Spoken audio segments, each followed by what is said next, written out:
Hello everyone, welcome back to the Real Queen Nefertiti 333 channel. I'm here with some more articles. This is the last one. I'm doing them early because I will be busy tomorrow. Okay, so let's begin. We'll be learning about Goldilocks and the Three Bears. Okay, the dark origin to this is that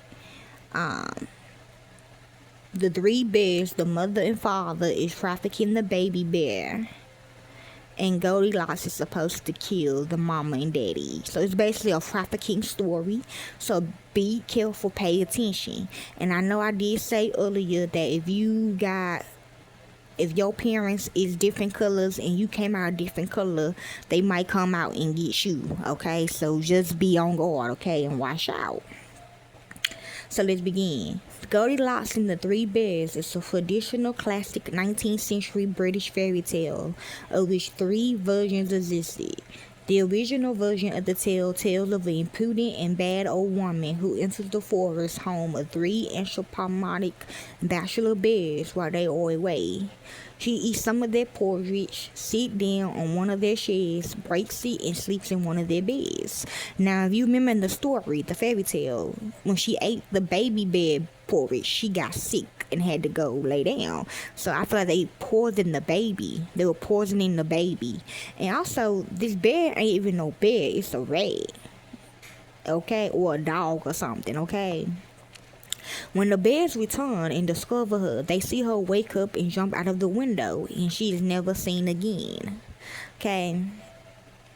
The second version replaces the old woman with a young, naive, blonde-haired girl named Goldilocks. And the third, and by far best known version, replaces the bachelor bears with a family of three: a father bear, a mother bear, and a baby bear. So basically, Goldilocks killed the mama and the father baby. Goldilocks killed the mama and the father trafficker dead parents, okay, of this child, okay. The story had elicited various interpretations and had been adapted to film, opera, and other media. Goldilocks and the Three Bears is one of the most popular fairy tales in the English language. True it is. In Robert Sully's story, three male bears, a small bear, a medium bear, and a large bear, lived together in a house in the woods. Southey described them as good-natured, trusting, harmless, clean, and hospitable.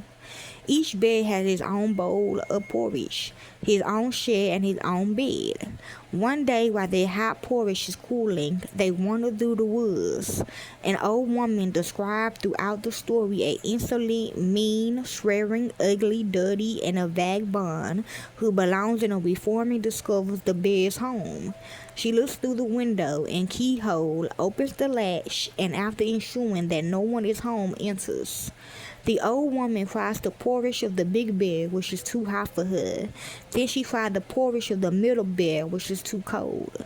Finally, she eats the porridge of the smallest bear. Next, she sits down in the shade of the big bear, which is too hard for her, and then in the shade of the middle bear, which is too soft.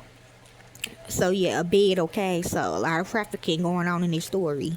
When she sits in the shade of the small bear, it breaks as a result. Continuing her exploration of the house, she finds the bear's beds. After finding the big bear's bed and the middle bear's bed and finding them unsuitable, she goes to sleep in the smallest bear's bed. When the bears return home, the story reaches its climax. One after another, they discovered that someone had eaten their porridge, had sat in their sheds, and had lain in their beds. So a lot of people were getting killed in their baby bear, in their baby bed, okay? The smallest bear finds the old woman in his bed and exclaims, "Someone has lain down in my little bed, and there she is still."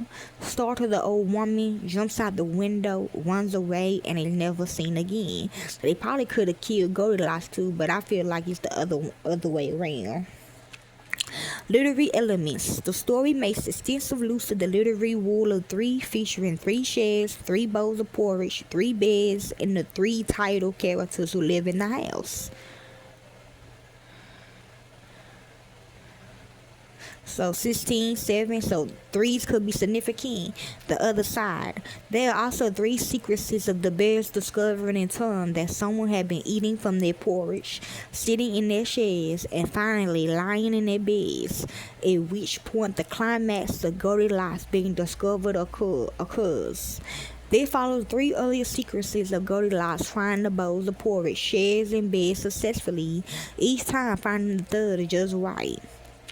Author Christopher Booker characterized that as the elected three, where the first is wrong in one way, the second in another or opposite way, and only the third in the middle is just right. Yeah. Booker continues. This idea that the way forward lies in finding an exact middle path between opposites is of extraordinary importance in storytelling.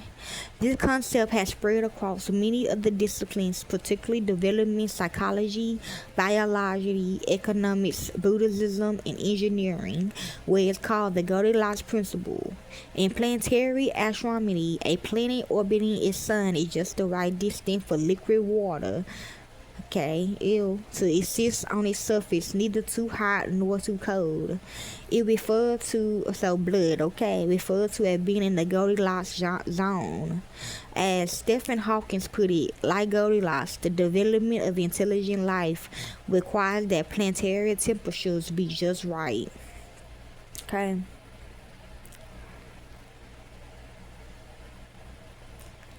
I'm here in Shire pornography as well. Okay.